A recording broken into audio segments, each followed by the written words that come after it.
You have read enough. Page after page, you have consumed ideas, theories, and philosophies hoping they will one day transform your life. But truth is not something found in books. It is lived. It is suffered. It is created. Every time you reach for more information instead of turning inward, you postpone your awakening. You stay in the comfort of thought, never crossing the threshold into the unknown. But the unconscious does not speak in theories. It speaks in images, emotions, and symbols. It whispers to you in dreams, in suffering, in the ache of unfulfilled potential. And if you listen carefully, it tells you, enough reading, it is time to become. Creation begins when you engage with the mystery within you, not with borrowed words, but with raw experience. You were not born to merely understand the light. You were born to become the light. Life does not reward the one who knows the most. It rewards the one who dares to live their knowing, who burns with purpose and acts in alignment with the deepest truth they carry. The law of creation is not linear. It is alchemical. You must bring together thought and action, vision and effort, imagination and structure. You must allow the fire of intention to rise from the depths of your being and forge a new reality. Do not seek to control the outcome. Seek instead to embody the inner reality with such clarity that the outer world has no choice but to conform. Your outer world is not separate from you. It is your projection, a canvas painted with the colors of your soul. If you are discontented with what you see, look not to the world but to the source of the image within. The power to transform it lies not in another book, not in another guru, but in your courageous descent into your own unconscious. Stop postponing your becoming. The universe responds to movement, to action steeped in meaning. Manifestation is not about wishing, but about aligning every fiber of your being with what is true, noble, and whole. When you move with integrity toward your vision, life begins to speak back to you, not with empty echoes, but with synchronicities, with doors opening, with people arriving, and miracles unfolding. This is not fantasy, this is law. The law of soul, of spirit, of creation. So now, the question is no longer, what should I read next? But what must I become now? Silence the noise, leave the safety of theory, step into the unknown where your real work begins. The world awaits not your knowledge, but your transformation. Become the truth you keep seeking, and create. The unconscious is the birthplace of creation. What we manifest begins as a seed in the unconscious mind. This truth, though often obscured by the surface activity of our thoughts and desires, lies at the very heart of authentic transformation. Most people live under the illusion that what they want and what they strive for emerges purely from conscious thought, deliberate choice, or intellectual willpower. But in reality, these conscious efforts are often only the final echo of something much deeper stirring within us. An archetypal image, an inner tension, or an unresolved fragment of the soul silently gestating in the dark soil of the unconscious.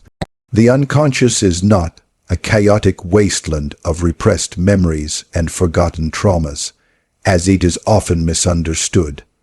It is also not a mere passive storehouse.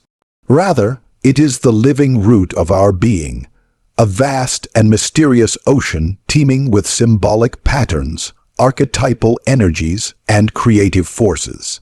These inner contents constantly seek expression, and if ignored, they manifest in unconscious ways, through projection, fate, accidents, compulsions, and repetitive life patterns. But when honored consciously, they become the source of profound creation and transformation. Every work of art, every meaningful relationship, every invention, every personal breakthrough has its origin in the unconscious mind. There is always something unspoken and unseen that precedes form, an inner image that longs to be born into the world of matter. The process of manifestation does not begin with external action. It begins with an encounter, an encounter with something stirring within, a vague feeling, a dream, a spontaneous thought that arises seemingly out of nowhere. These impressions, fleeting and often irrational, are the seeds of potential reality. But because modern consciousness is obsessed with control, clarity, and certainty, we often dismiss these inner promptings as irrelevant or imaginary. We want formulas and strategies when the soul offers symbols and intuitions. We want evidence, but the unconscious offers mystery. We want a straight line, and the psyche offers a spiral. And yet, the deeper truth remains. Every great change in life begins not with clarity, but with a whisper from the unconscious. The unconscious speaks in symbols because it holds knowledge that the conscious mind cannot yet process directly. It gives us fragments of a future self, images of a life we are not yet prepared to live. That is why dreams are not nonsense. They are the psyche's way of initiating us into greater possibilities, of showing us what wants to be born. The mistake is to think that manifestation is only about visualizing what we already know. In truth, it is about listening to what we don't yet know but desperately need to. What seeks to manifest is often not what our ego wants, but what our soul requires.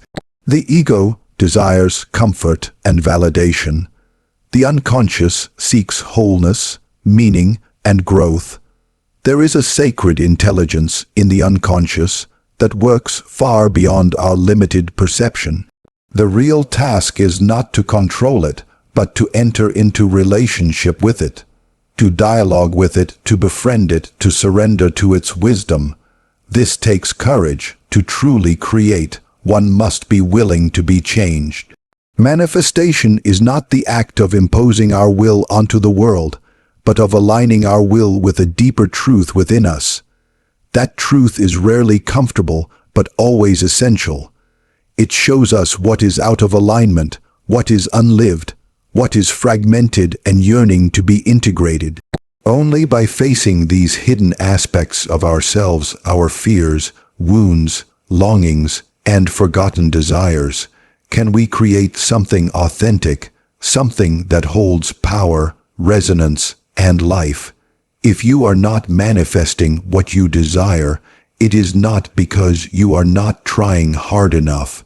It is because there is something within you that is not yet in harmony. The unconscious cannot be tricked. It knows whether your outer efforts are aligned with your inner truth. You may affirm success with words, but if the deeper layers of your psyche still carry shame, fear, or a belief in unworthiness, your reality will reflect that. The seed planted in the unconscious will not bloom simply because you demand it. It will bloom only when the soil is ready, when the inner conditions are fertile. That is why true manifestation requires inner work. And not just visualizations, not just affirmations, but a deep excavation of the self. We must go down into the dark places, into the shadow, into the forgotten rooms of our psyche, where the real power lies hidden. It is there that we find the seeds of who we are becoming. These seeds must be watered not with fantasy, but with intention, discipline, and presence. Only then do they grow into something tangible. The creative process is cyclical, not linear. A seed does not instantly become a tree. There is a period of darkness, of uncertainty, of seeming inaction. This stage is often misunderstood as failure, but in truth, it is incubation. The unconscious does not operate on the schedule of the ego. It works slowly, mysteriously, through dreams, synchronicities, symbols, and subtle shifts. If we try to rush it, we destroy the process. If we ignore it, we forfeit its gifts. But if we trust it, even when it is uncomfortable, it brings forth miracles that no amount of conscious planning could produce. The world we live in is a projection of our inner world, not metaphorically, but quite literally. What we carry in the unconscious shapes how we interpret events, how we perceive others, what we attract, and how we act. If you feel stuck in life, if you are meeting resistance, look inward. What are you refusing to see? What part of you have you disowned? What truth have you buried because it was too painful, too strange, or too powerful to confront? These are the real blocks to manifestation, not external circumstances, but internal fragmentation. To create is to unite the conscious and unconscious mind in harmony. When this happens, the psyche becomes a vessel through which divine energy flows. This is when true synchronicity arises, not coincidence, but meaningful convergence. Life begins to respond to your inner alignment, doors open, opportunities appear, people show up, but this only happens when the seed within you is coherent. A divided self cannot manifest a unified result. The unconscious must be purified, not in the moral sense, but in the psychological sense. It must be brought into dialogue with the conscious self so that the two may collaborate in the act of creation. This collaboration is sacred.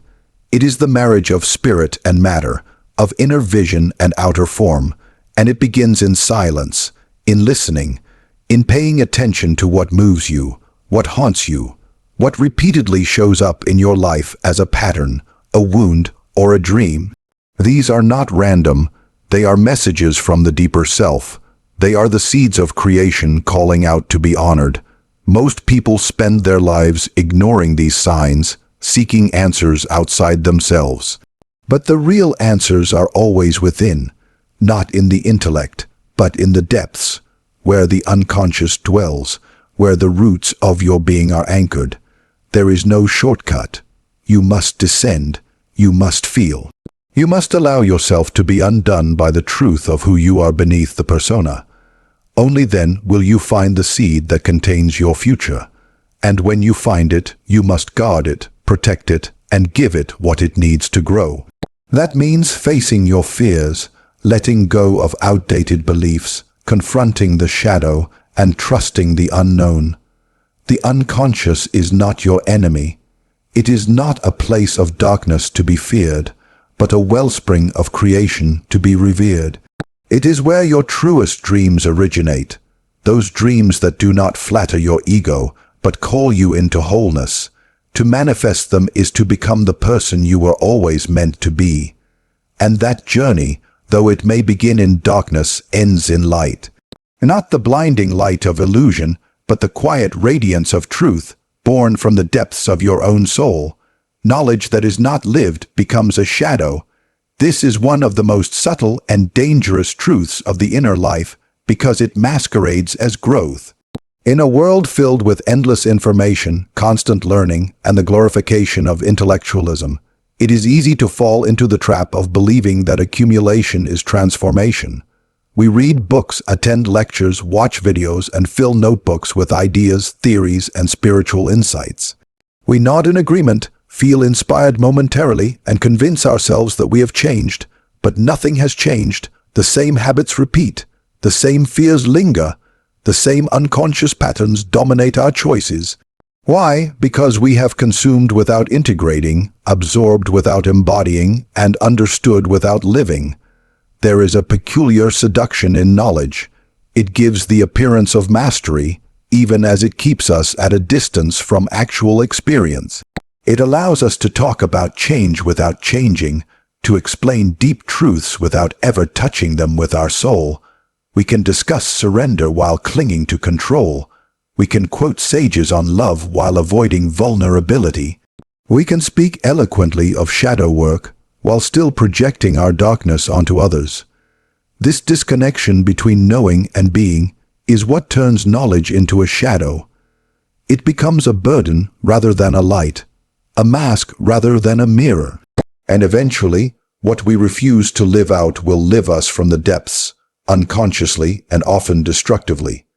Every idea that enters our mind carries within it a demand. Not a demand for memorization, but a demand for integration. It wants to live in us, move through us, change us. If we suppress that demand, if we treat wisdom as entertainment or escape, we do not merely leave it dormant, we exile it to the unconscious, where it becomes distorted. The mind remembers what the body resists, and the more we accumulate without acting, the greater the division within us becomes. We develop what might be called a spiritual split, a persona that is wise, reflective, and awakened in speech, while our actual life remains governed by avoidance, fear, and inertia. This split is insidious because it feels like progress. It feels like awakening, but it is only performance. The deeper self is not fooled. It knows what is real. It measures transformation not by the sophistication of our thoughts, but by the alignment of our actions with our inner truth. You can speak of compassion, but how do you treat people when they disappoint you? You can quote teachings about presence, but where is your awareness when anxiety rises? You can preach about letting go, but what happens when you are asked to release something you secretly depend on for identity? These are the real measures of lived knowledge. Until wisdom becomes practice, it remains potential, and potential that is not realized becomes pressure within the psyche. The shadow is not just composed of our repressed wounds or unacceptable traits. It also holds the parts of ourselves we have intellectualized but not embodied. This includes all the values we claim to honor but do not live, all the wisdom we admire but do not apply. The higher the ideal, the darker the shadow it casts when not lived. A person who reads deeply about love, compassion, and humility, but continues to act with superiority or resentment, is not just out of alignment. They are feeding an unconscious split that will eventually manifest in projection or collapse. The psyche cannot sustain such dissonance indefinitely. It will bring forth situations to force integration through crisis, relationship conflict, depression, or even illness. These events are not punishments. They are invitations to live what we know. Reading about healing is not healing. Talking about change is not change. Planning for action is not action. These are subtle forms of avoidance, cloaked in noble intentions. True transformation requires a descent. It demands that we leave the safety of the mind and descend into the body, into emotion, into conflict and uncertainty. It is there, in the messy, raw spaces of life, that our knowledge is tested, refined, and made real. Without this descent, knowledge floats above us like a beautiful cloud, impressive to look at, but offering no water to our thirsty soul. There is a reason why ancient wisdom traditions emphasized practice over theory. They knew that the soul does not evolve through thinking alone. It evolves through contact with reality, through friction, through the courage to act. Even the most enlightened teaching, when left unpracticed, becomes a spiritual bypass, a way to avoid the very transformation it promises. That is why it is often said that the spiritual path is not about gaining more knowledge, but about embodying what we already know. You don't need more answers. You need more honesty. You need more movement. You need to ask yourself, what truth have I already seen but refused to live? And that refusal is almost always rooted in fear. We fear the implications of living our truth. We fear the loss of approval, comfort, or control. We fear failure, exposure, change, so we stay in the realm of thought where it is safe, where we can pretend we are progressing without actually risking anything. But the soul cannot be fooled. It does not measure safety, it measures authenticity. And until we are willing to lose our illusions in favor of real transformation, we will remain stuck in a cycle of mental stimulation without spiritual maturation. To truly live what we know, we must confront the places in ourselves that resist change. We must meet the parts of us that cling to the familiar, even when it harms us. We must bring our wisdom into the body, into our choices, into our conversations, into our boundaries and commitments. This is not easy work. It is uncomfortable, disruptive, and often lonely, but it is the only way to ensure that our knowledge serves us rather than shadows us. It is tempting to stay in the role of the seeker, always searching, always learning, always preparing. But at some point, seeking becomes hiding. At some point, preparation becomes paralysis. The real journey begins when we stop looking outside ourselves for answers and begin living as if we already have them. Because we do, the truth you need is already within you. The question is not whether you know it, but whether you trust it enough to act on it. The mind will always want more clarity, more certainty, more permission, but the soul moves with less.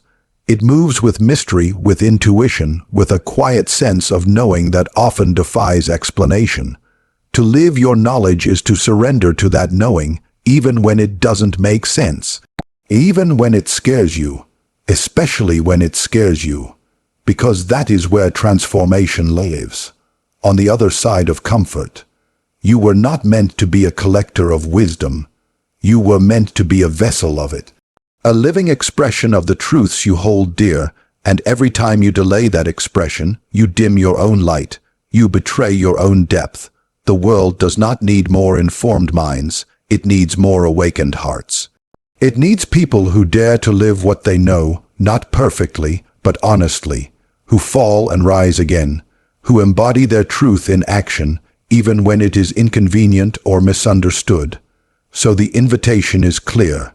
Stop pretending that knowing is enough. Stop mistaking intellectual comfort for real growth. Look at your life. Where are you out of alignment with what you claim to believe? What have you been learning that you now need to live? Where is your knowledge demanding to become flesh, to become movement, to become choice? These questions are not meant to shame you, but to awaken you, because the shadow of unlived truth is not passive. It is active. It creates distortion, disappointment, and disconnection, and only you can bring it into the light. To live your knowledge is not to become perfect. It is to become whole. It is to bring your inner and outer life into harmony, to walk with integrity, to act with courage. It is to know that wisdom is not what you can repeat, but what you can embody under pressure. What you return to when life tests you, what you anchor into when the path becomes unclear. And when you begin to live this way, something miraculous happens. Your knowledge becomes power, not the power to control, but the power to create. The power to influence, to inspire, to heal. Not because of what you say, but because of what you are. The most transformative presence is always that of a person who lives their truth quietly, steadily, and unapologetically. The self seeks wholeness through experience, not theory.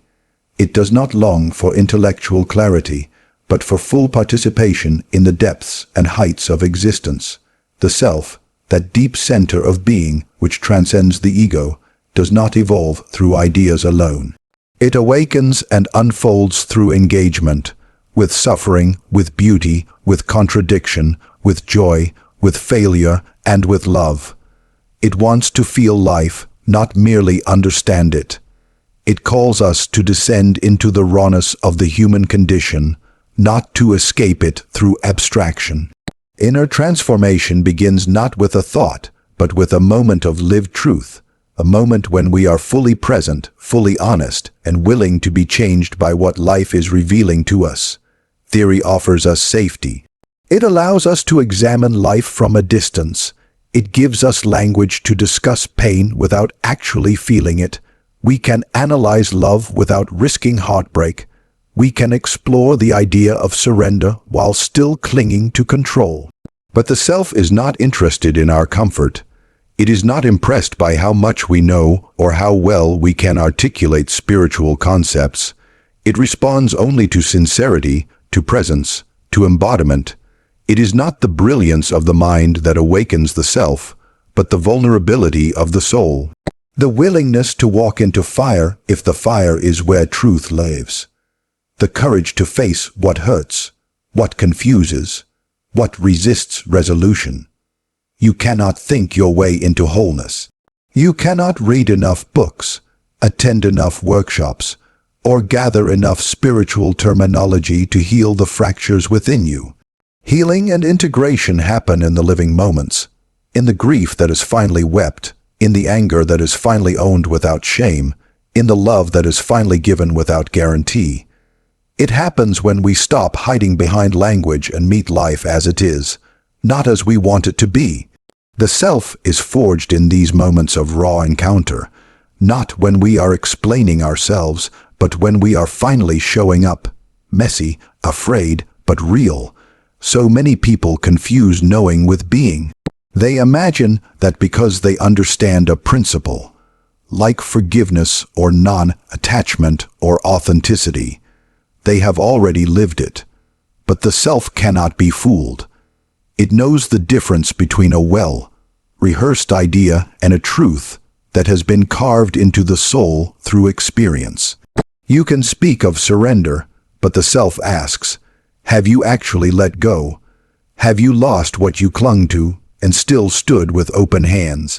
You can teach about compassion, but the self wonders, have you sat with someone's suffering without trying to fix it, simply because they needed you to be there? These are the tests that refine us. These are the moments that make us whole. There is no theory that can teach you the texture of pain, the ache of longing, or the electricity of true love. These things must be lived, and it is only by living them that we begin to awaken the deeper dimensions of who we are.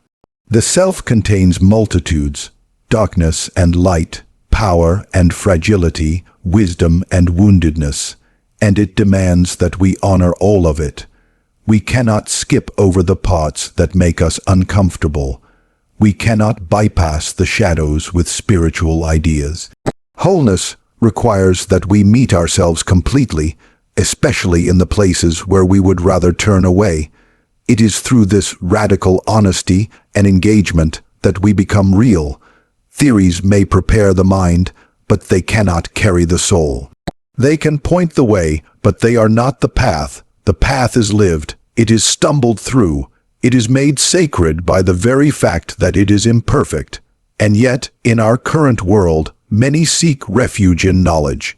We collect teachings like trophies, hoping that they will save us from the vulnerability of direct experience.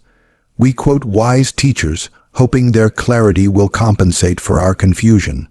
But the self is not moved by borrowed truth. It waits patiently for the moment when we finally stop hiding and begin to live from our own center, even if we tremble as we do so. Direct engagement with life often begins in discomfort. It begins in the moments we would rather avoid, the heartbreak, the confusion, the grief, the failure. These moments strip us of illusions and bring us face to face with what is real.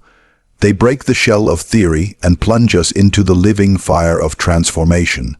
In this fire, everything that is false is burned away. And what remains is the gold of the soul: authenticity, humility, courage, presence. To engage with life is to say yes to all of it, not just the joy and clarity, but the messiness, the doubt, the loss. It is to trust that every experience, no matter how painful or confusing, is part of the self's unfolding. Nothing is wasted.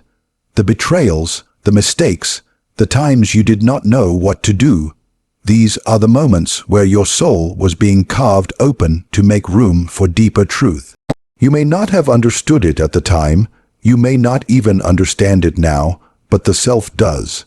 It knows that wholeness is not a destination but a process, one that unfolds through the totality of your lived experience. This is why life itself is the greatest teacher, not because it gives easy lessons, but because it demands real participation. It pushes us to the edge of our certainty, into the unknown, into the very places we fear. And in doing so, it opens us, not all at once, but layer by layer. We begin to see that transformation is not about becoming someone different, but about becoming fully who we already are, beneath the masks, beneath the defenses, beneath the theories. Every time we choose to engage rather than escape, we take a step toward wholeness.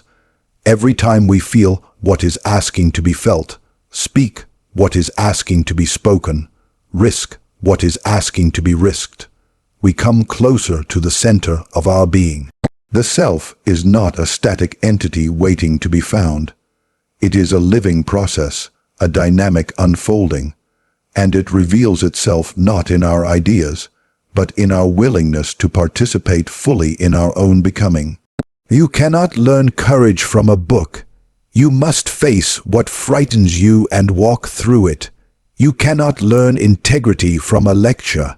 You must stand in your truth when it is unpopular.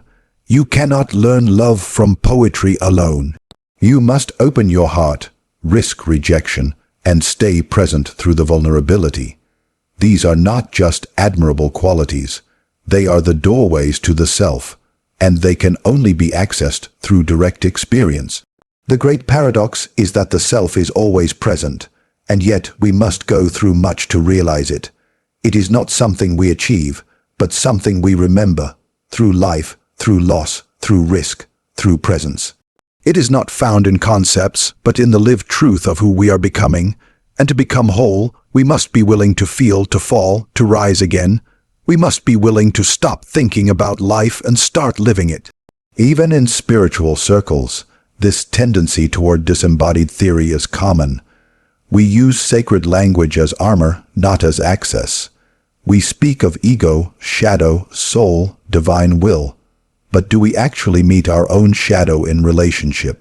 Do we truly surrender our ego in moments of conflict? Do we allow the soul to lead us into the unknown, or do we reduce it to a poetic metaphor? The self calls us out of all pretense. It asks us to live what we speak, to embody what we believe, and to risk the messiness of true transformation. The journey of wholeness is not about perfection. It is not about mastering life, but about fully entering it. It is about showing up, again and again, with curiosity and compassion, with courage and humility. It is about learning to hold our contradictions without collapsing into confusion. It is about trusting that even the difficult experiences are shaping us in ways that we cannot yet understand. The self is not revealed through avoiding the pain of life, but through embracing it as part of the process. When we stop trying to figure life out and start letting it touch us, everything changes.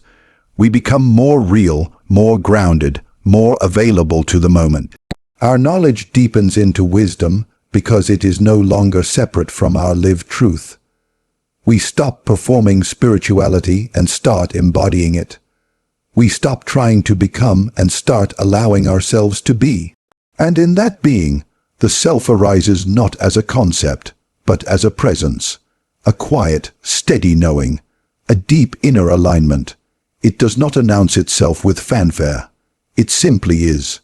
And when we are in touch with it, life becomes less about answers and more about authenticity, less about control and more about participation.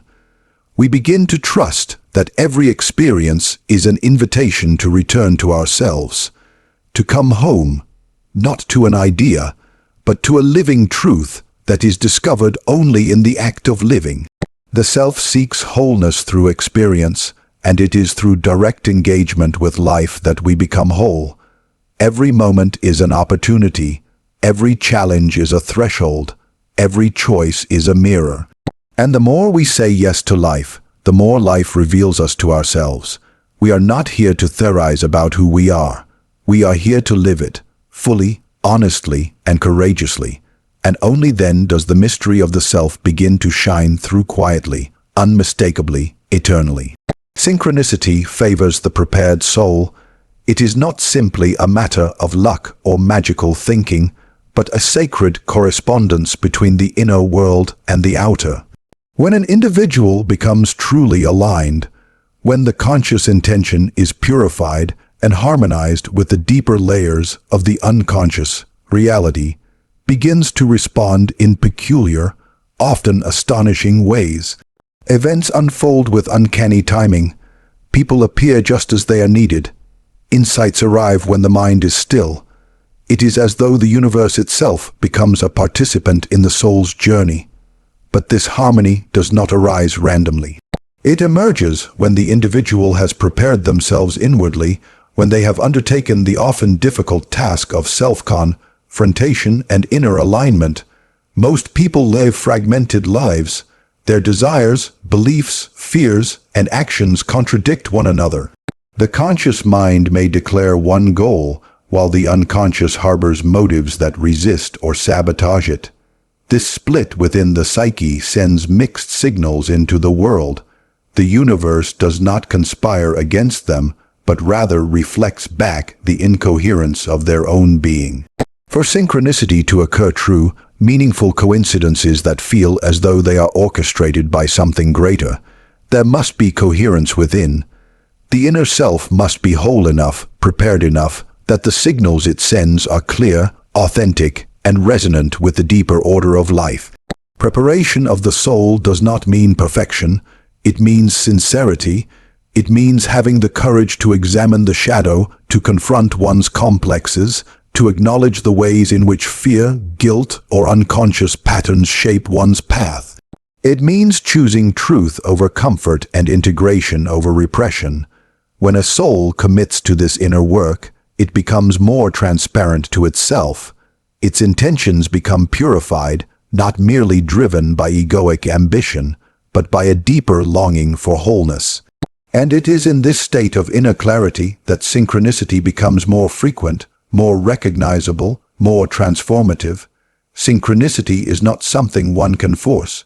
It is not the product of positive thinking or mental manipulation. It is a gift, a grace, a subtle response from the fabric of life itself, but it only becomes visible to the one who has eyes to see, who has cultivated enough inner stillness and presence to notice the delicate threads connecting seemingly unrelated events. The prepared soul recognizes these threads because they mirror something within. They echo a knowing that already exists inside, a truth that had not yet found language but now arrives through experience. There is something profoundly humbling about synchronicity. It reminds us that we are not alone in the universe, that there is an intelligence beyond the intellect, a wisdom that responds not to our demands, but to our readiness. This readiness is spiritual in nature. It is not about having all the answers, but about being open to the unknown. The prepared soul does not seek control over life, but alignment with it.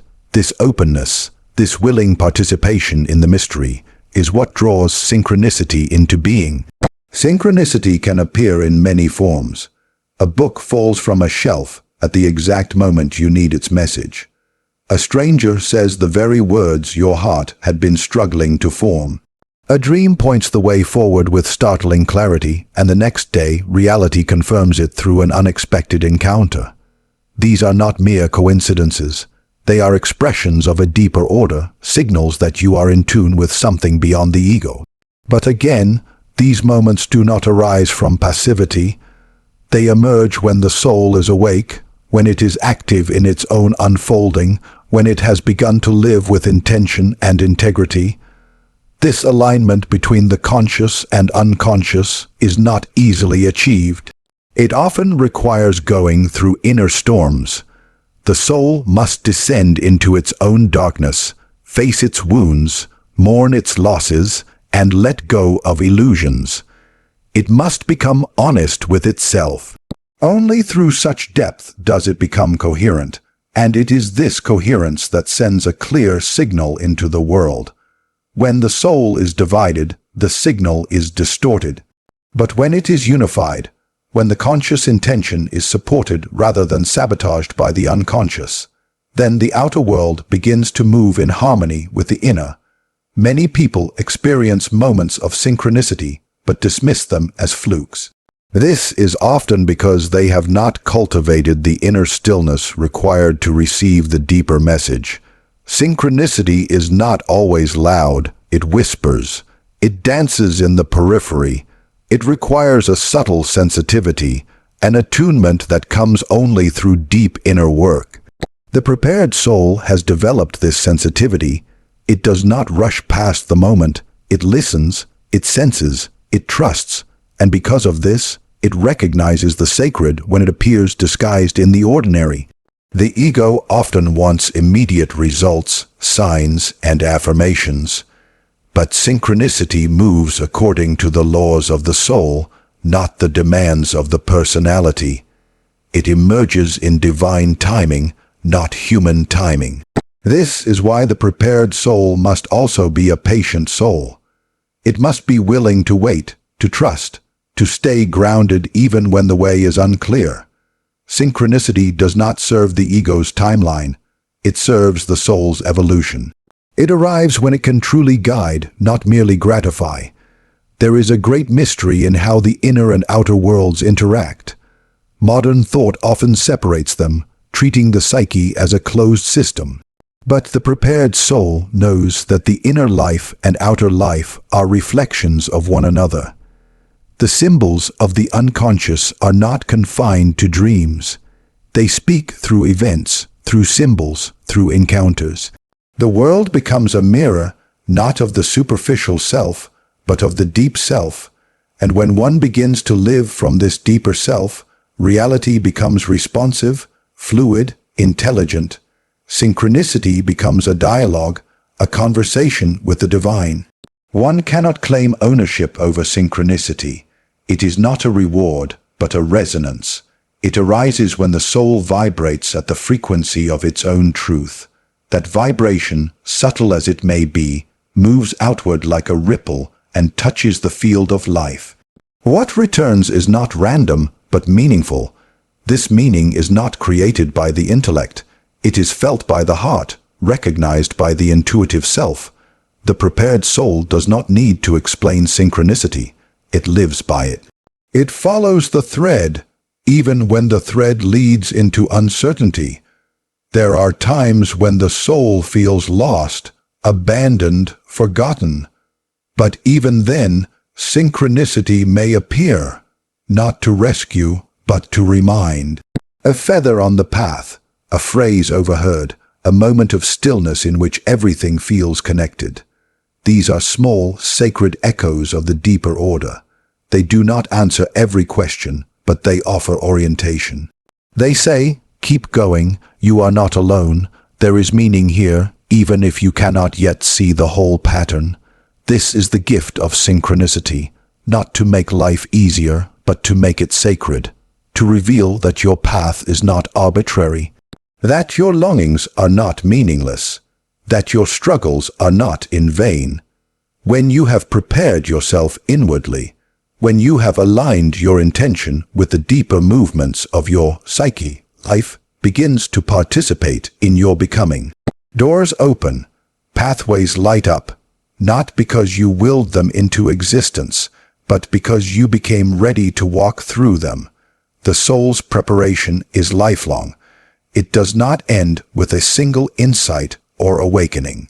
It is a continual process of refinement, of returning to center, of listening more deeply. And the more you do this inner work, the more you become available to the subtle order that governs synchronicity. You no longer chase signs. You live in such a way that signs come naturally. You no longer demand confirmation. You trust the flow, the rhythm, the invisible threads that guide you. Even suffering can be part of this alignment. Often it is the very experiences we would rather avoid that shape us into the kind of being who can receive synchronicity. Pain humbles, loss clarifies, struggle deepens. These are not signs that you are off the path. They may be the very conditions required for your soul's readiness. The universe does not waste anything. Every experience is preparation, and sometimes the most meaningful coincidences arise in the wake of our greatest challenges. To walk the path of synchronicity is to walk in faith, but not blind faith.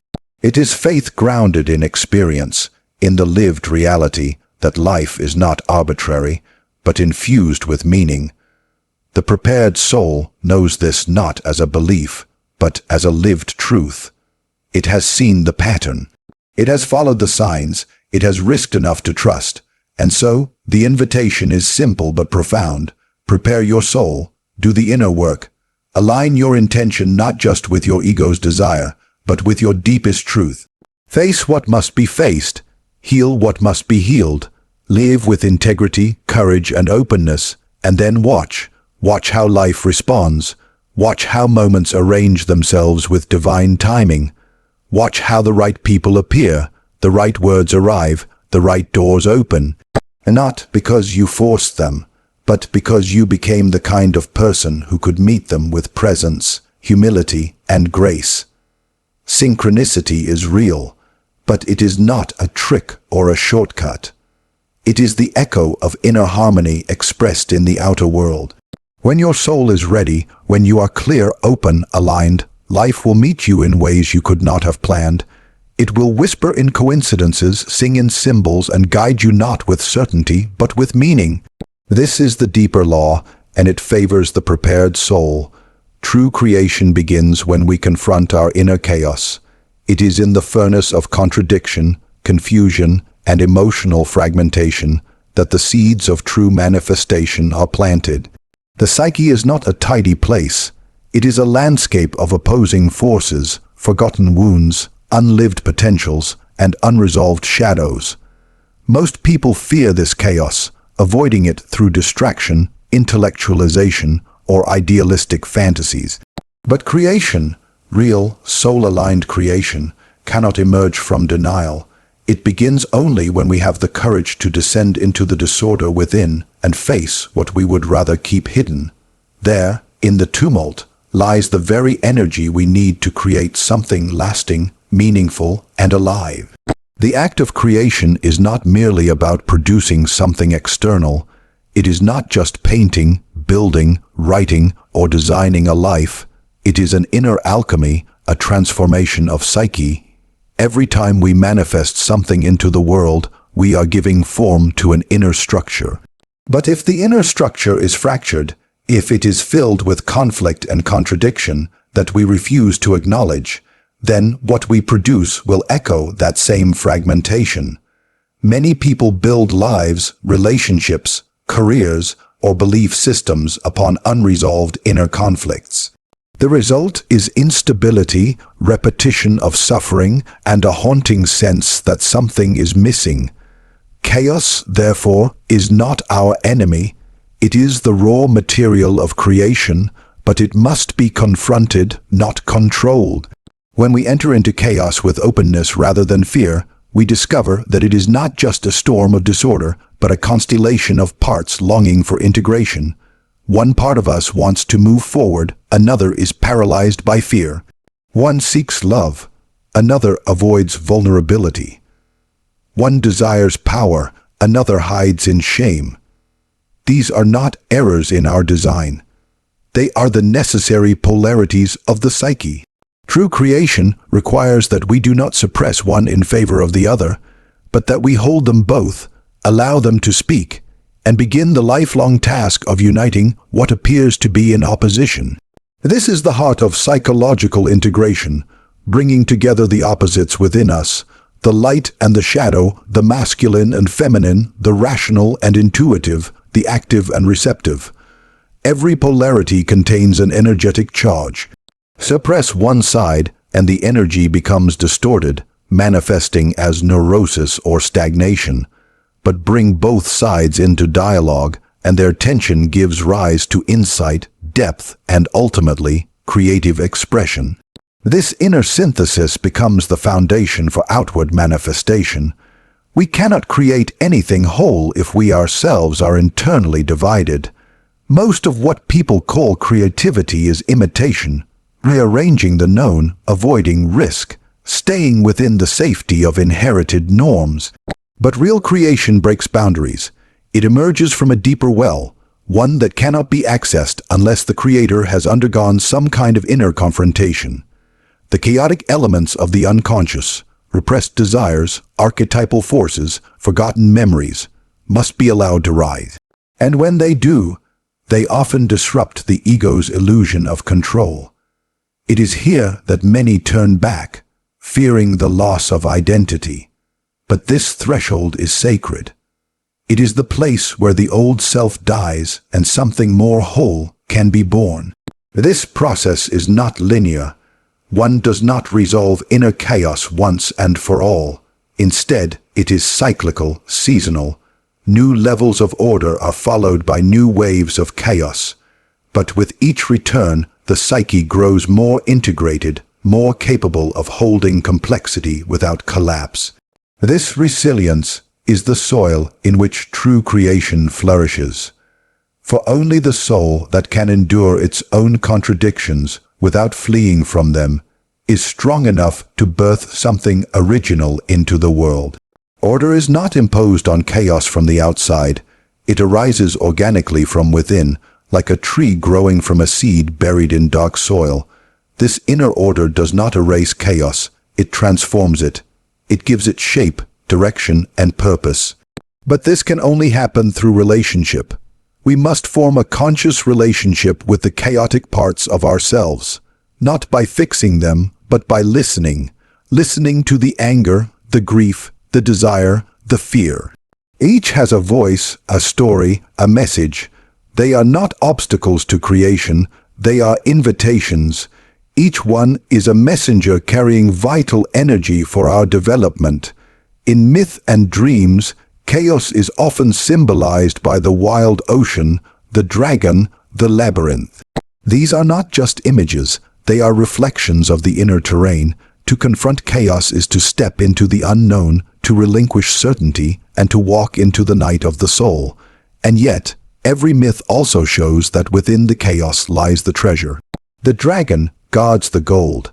The labyrinth leads to transformation. The ocean, though stormy, is a source of life. We are not meant to eliminate these symbols, but to journey through them with awareness. This is the hero's path, not the path of conquest, but of integration.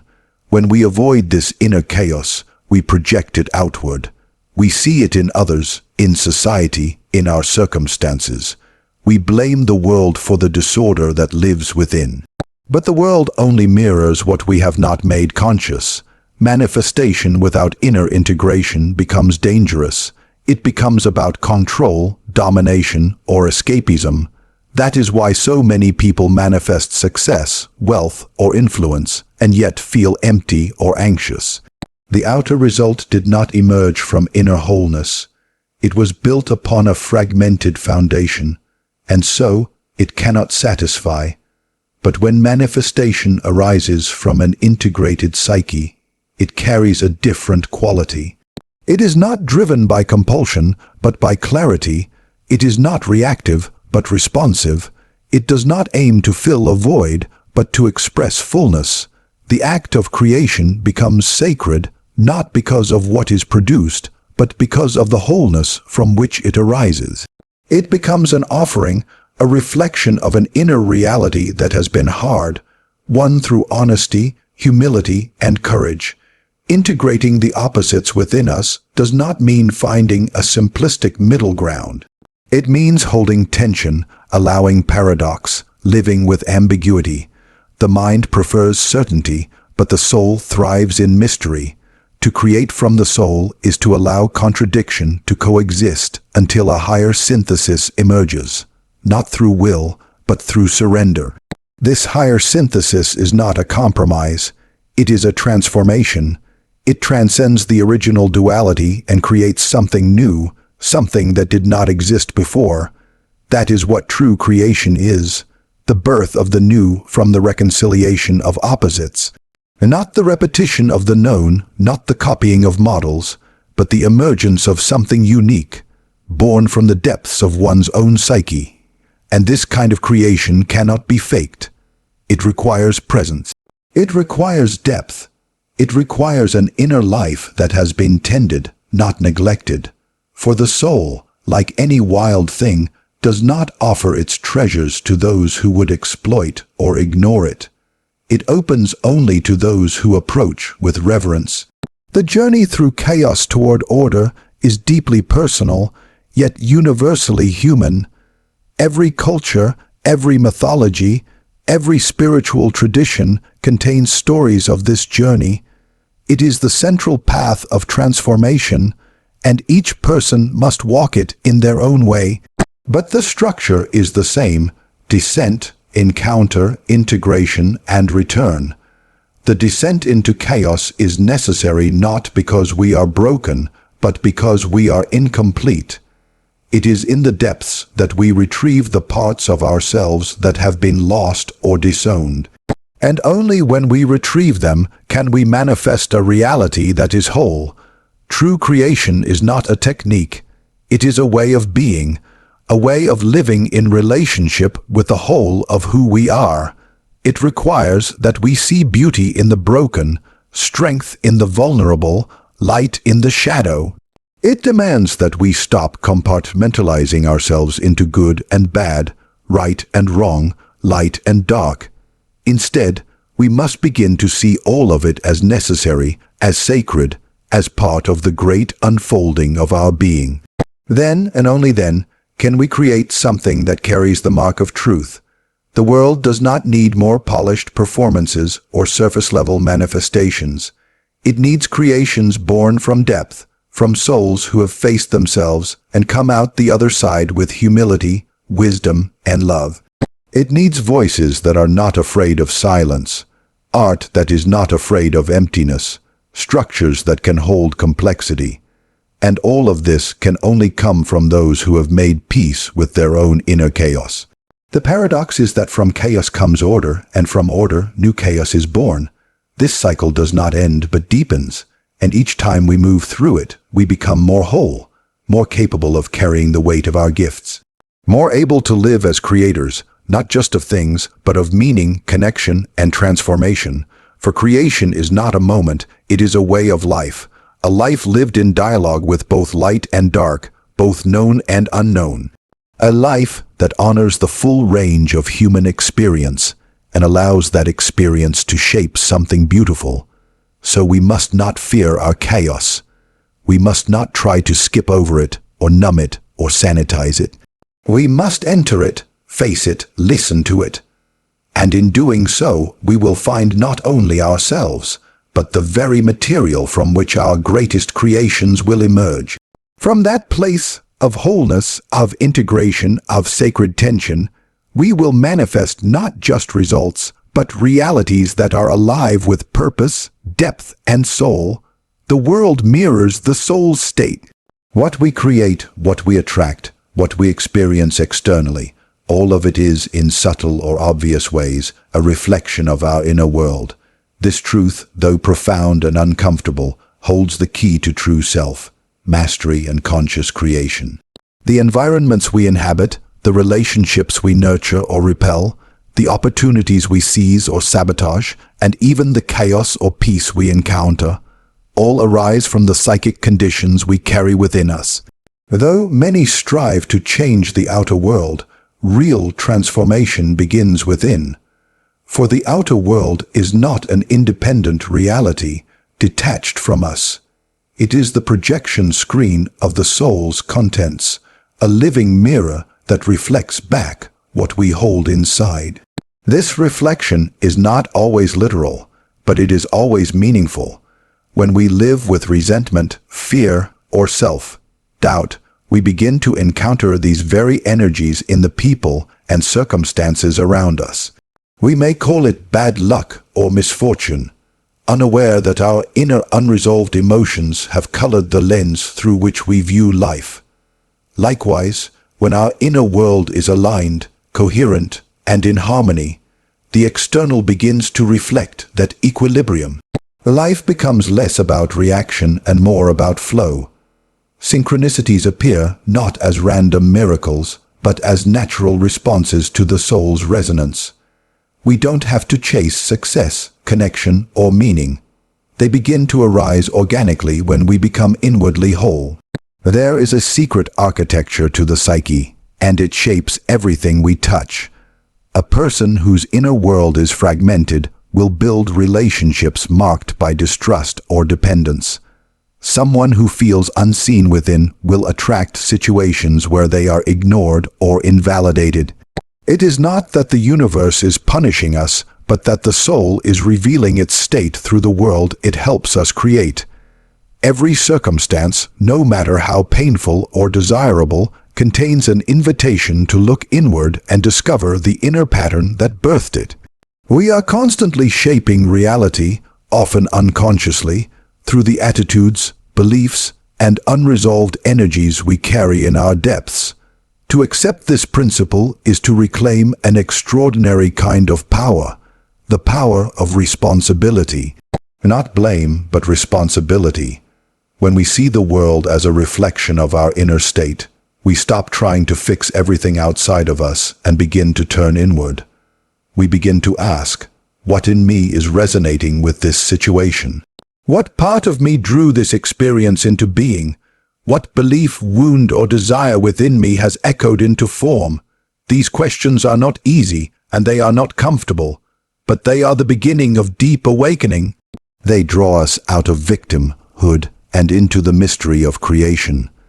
If a person's soul is tormented by unconscious guilt, even the brightest external circumstances may feel dark. If a person secretly believes they are unworthy of love, they may find themselves constantly entangled in relationships where they are abandoned or mistreated. And yet, if this same person begins to do the inner work of healing, of integration, and of truth, telling to the self, the outer world begins to change, not through force, but through resonance. A soul that no longer carries the pattern of abandonment will stop attracting it. A heart that has learned to love itself will stop seeking approval in all the wrong places. As within, so without. The world is shaped not only by our conscious desires, but more powerfully by our unconscious beliefs. This is why the journey inward is essential. What we have not made conscious rules us from the shadows. We may say we want abundance, but secretly believe we do not deserve it. We may long for peace, but carry within us the drama of unhealed trauma. The world listens not to our words, but to our vibration. It mirrors not our affirmations, but our core energies, and so the task becomes one of honesty, radical honesty with the self. What is truly within me? What do I really believe about love, power, purpose, and self-worth? This inner inventory is not an act of self-judgment, but of liberation. For the more we bring awareness to our inner state, the more we begin to shift it. And as we shift it, the mirror shifts, the reflection changes. We no longer find ourselves in the same kinds of conflict. We begin to meet people who reflect our new boundaries, our new worth, our new openness. The universe does not delay. It responds immediately to what is real within us. Not what we pretend, not what we perform, but what we actually carry at the level of soul. This principle also calls us to stop blaming the outer world for our inner discontent. The world is not cruel, it is honest. It is a feedback system, a dynamic dance between inner and outer realities. When we experience repeated suffering, the world is not attacking us. It is showing us something about ourselves that we have not yet healed. Every toxic relationship, every closed door, every painful pattern is not merely fate. It is a reflection, and it will persist until we recognize the part of us that creates or accepts it. This is not a philosophy of spiritual bypassing. It is not saying that if something bad happens to you, it is all your fault. The world is complex, and we are affected by the collective as well, but we cannot ignore the reality that our personal vibration, our individual soul state, plays a profound role in what we experience. Even within collective systems, our personal resonance can create vastly different experiences. Two people may face the same hardship. One is broken by it, the other is awakened. What determines the difference is not the event, but the internal world in which that event lands. In this way, the world becomes a teacher, a mirror, and a canvas. It teaches us where we are unconscious.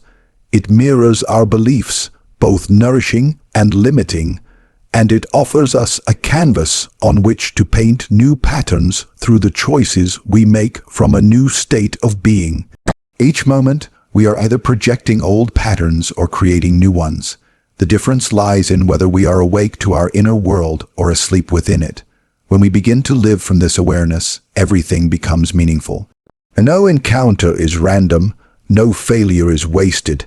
Each one carries a message, and the message is always the same: look within.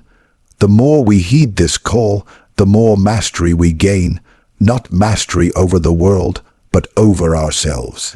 And in mastering ourselves, we begin to shape the world around us in ways that are aligned, beautiful, and real.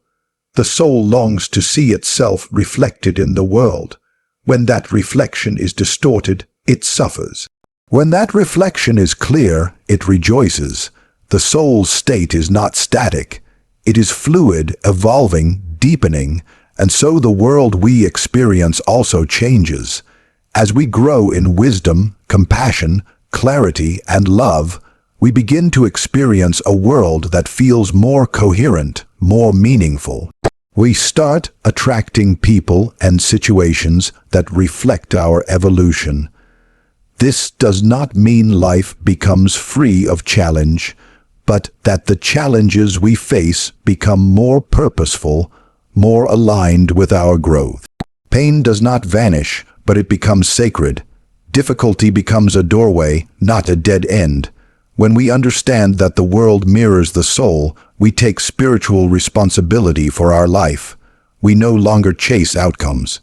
We no longer manipulate appearances. We cultivate essence. We tend to our soul as we would tend to a garden, clearing what no longer serves, planting seeds of truth, watering them with presence and patience.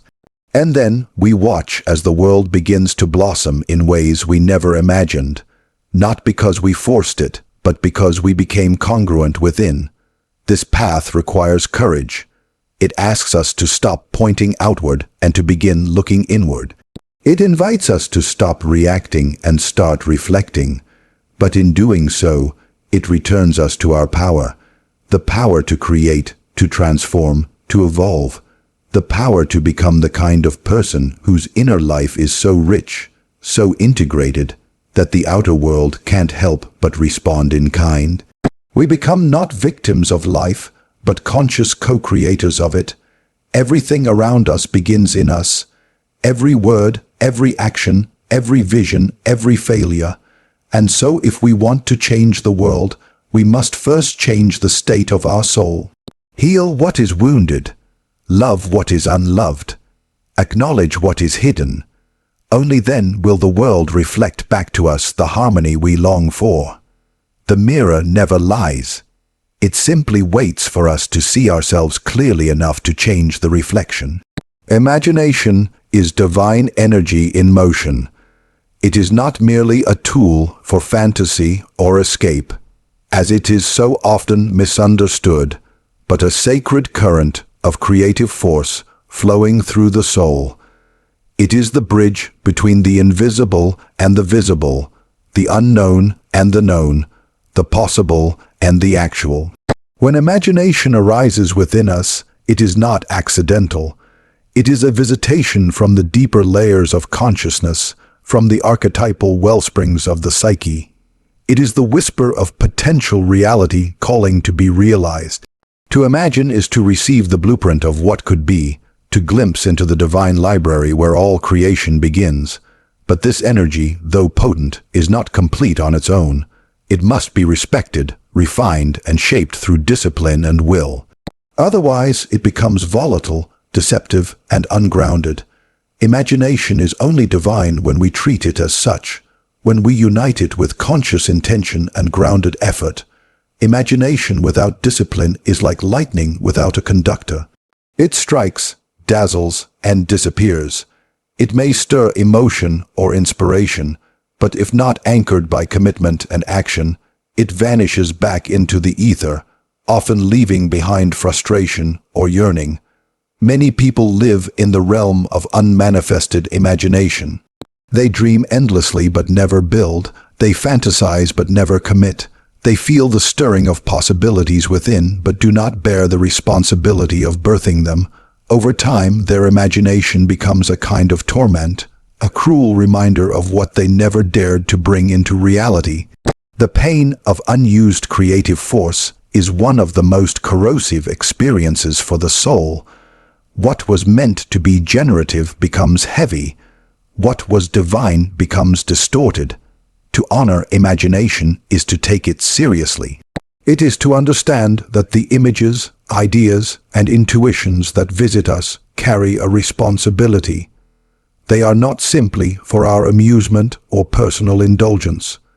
They are offerings from the deeper self, the unconscious, the divine matrix. When we receive them, we are being entrusted with a fragment of something larger. The imagination says, "Here is what might be. Will you bring it forth?" And we must answer not with mere excitement, but with commitment, with discipline, with a structured path forward. Discipline is not the enemy of imagination. It is its protector. Without form, imagination dissipates. Without a vessel, divine energy cannot flow into the world. Think of the greatest works of art, the most profound philosophies, the most enduring structures of human thought and beauty. They all began as a flicker in the mind of someone who chose not to let the image go. They did not merely marvel at the vision, they got to work. They shaped it, struggled with it, returned to it again and again. They allowed the vision to mold them as they molded it. This is the sacred loop of creation. Imagination gives birth to form, and form gives depth to imagination.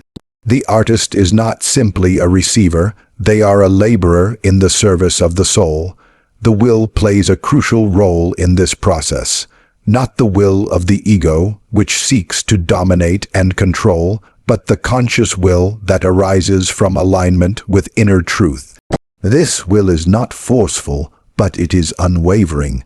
It knows that to create is not always easy, that resistance will come, that the path will test us, but it stays the course. It chooses consistency over impulse, structure over chaos, presence over procrastination. When imagination is united with this kind of will, miracles happen. The divine energy within us takes shape. What was once ethereal becomes tangible. We begin to see our inner world reflected in the outer. This is not magic in the sense of fantasy. It is the magic of integrity, of coherence between what lives inside us and what we bring forth into life. Too often, people romanticize imagination. They treat it as a burst of inspiration, a moment of excitement. But true imagination, the kind that creates worlds, is not fleeting. It returns, it repeats, it persists, and it asks us to do the same. It is not content to be admired. It wants to be embodied. It wants to become something in the world that others can touch, hear, feel, and experience. For imagination, in its highest form, is not selfish. It does not exist merely for our enjoyment. It is a gift meant to be shared, and sharing it requires effort. It requires sacrifice. It requires facing the limitations of time, the frustration of imperfection, the slow and often painful journey from vision to form. There is nothing more tragic than an unlived vision. When someone has felt the stirrings of imagination, but chooses not to follow it through, a piece of their soul withers. The energy that was meant to move outward turns inward and becomes anxiety, restlessness, or apathy. Over time, they may convince themselves that the vision was never real, but it was. They simply did not honor it. The divine does not force itself upon us. It offers, it invites, but it respects our freedom. And if we say no, whether through fear, laziness, or doubt, it withdraws, not forever, but until we are ready. And readiness in this context means a willingness to work, to struggle, to show up consistently for the invisible dream that seeks to be made visible. Imagination is a spiritual responsibility. It is a dialogue between the self and something greater. When we imagine, we touch the archetypal, the timeless. We access the blueprint of potential realities. But those blueprints mean nothing unless we act on them. Just as a seed means nothing without soil, water, and sun, imagination means nothing without labor. And just as every seed carries within it a tree, every true vision carries within it the power to manifest, if we are willing to do what it asks of us. And what it asks is not perfection, but dedication.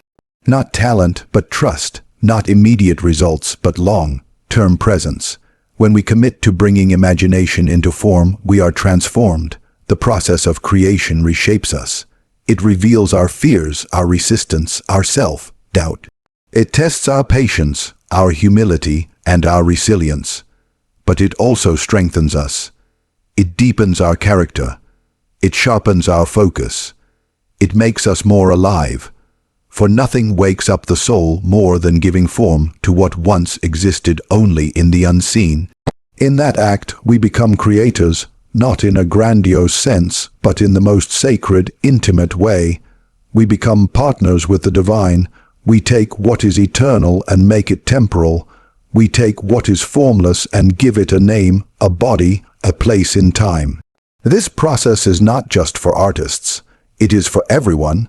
Every human being carries imagination. It may not express itself through painting or music. It may come through ideas, systems, communities, inventions, relationships. The form does not matter. What matters is the honoring of the impulse. What matters is the discipline to follow it. What matters is the courage to say, "This came to me, and I will not let it die inside me." When we live this way, imagination becomes a path, a vocation. It guides us, teaches us, and reveals to us who we really are. At its core, imagination is sacred. It is how the soul speaks. It is how the deeper truths of existence reveal themselves. But this sacredness is not meant to stay in the clouds. It must come down into the body, into action, into work. Only then does it fulfill its purpose. Only then does it become divine energy in motion, not just within us, but in the world. The world does not need more dreams. It needs more dreamers who are willing to bring their dreams to life, not for fame or validation, but for truth, for love, for the sheer joy of co-creating with the infinite. When we begin to treat imagination with reverence and discipline, something shifts. We stop waiting for the right moment. We stop doubting our worthiness. We stop making excuses. We begin where we are with what we have, trusting that each step will reveal the next. We give shape to the unseen. And in doing so, we fulfill one of the deepest callings of the human spirit, to create, to give, to make the invisible visible. This is what it means to be truly alive, not just to exist, but to participate in the mystery. To take the divine spark that visits us through imagination and to shape it, love it, work it, until it becomes something real, something that can inspire, nourish, challenge, or comfort another soul, something that reflects the infinite through the finite, something that was once just a whisper in